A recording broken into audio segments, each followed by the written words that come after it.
भीमराव अंबेडकर कहते हैं, एक दिन जब ऑफिस के सभी कर्मचारी ऑफिस पहुंचे तो उन्हें दरवाजे पर एक पर्ची चिपकी हुई मिली।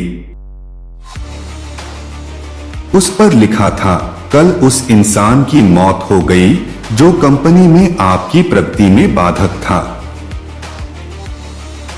उसे श्रद्धांजलि देने के लिए सेमिनार हॉल में एक सभा आयोजित की गई है। ठीक 11 बजे श्रद्धांजलि सभा में सबका उपस्थित होना अपेक्षित है। अपने एक सहकर्मी की मौत की खबर पढ़कर पहले तो सभी दुखी हुए, लेकिन कुछ देर बाद उन सब में ये जिज्ञासा उत्पन्न होने लगी कि आखिर वह कौन था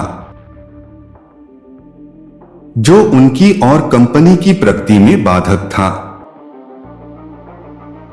11 बजे सेमिनार हॉल में कर्मचारियों का आना प्रारंभ हो गया।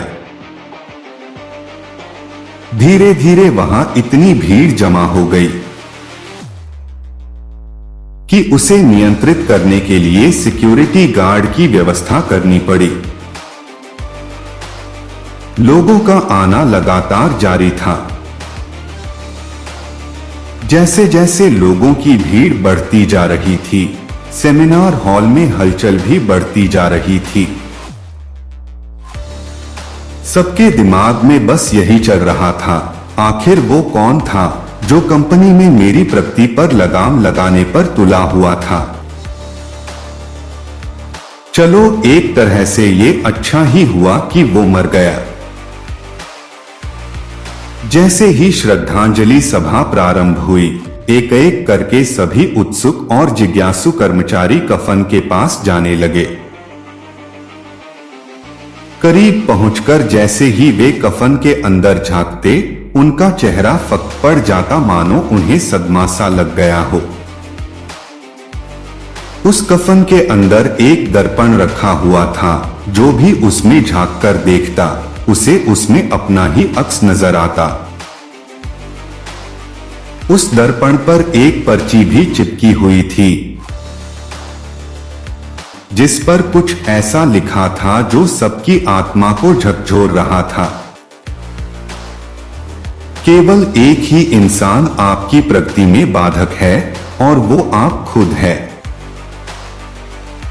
आप ही वो इंसान है जो अपने जीवन में क्रांति उत्पन्न कर सकते हैं। आप ही वो इंसान है जो अपनी खुशी, अपनी समझ और अपनी सफलता को प्रभावित कर सकते हैं। आप ही वो इंसान हैं जो अपनी खुद की मदद कर सकते हैं। आपका जीवन नहीं बदलता जब आपका बॉस बदल जाता है। आपका जीवन नहीं बदलता जब आपके दोस्त बदल जाते हैं। आपका जीवन नहीं बदलता जब आपके पार्टनर या साथी बदल जाते हैं। आपका जीवन तब बदलता है जब आप खुद बदल जाते हैं। जब आप अपने खुद के विश्वास की सीमा को लांघकर उसके पार जाते हैं। जब आप ये समझ जाते हैं कि आप और सिर्फ आप अपने जीवन के लिए जिम्मेदार हैं, तब आपका जीवन बदल जाता है। सबसे महत्वपूर्ण रिश्ता जो आपका किसी के साथ है, वो आपका खुद से है। Thank you for watching. इसी तरह की और वीडियो देखने के लिए चैनल को सब्सक्राइब जरूर करें।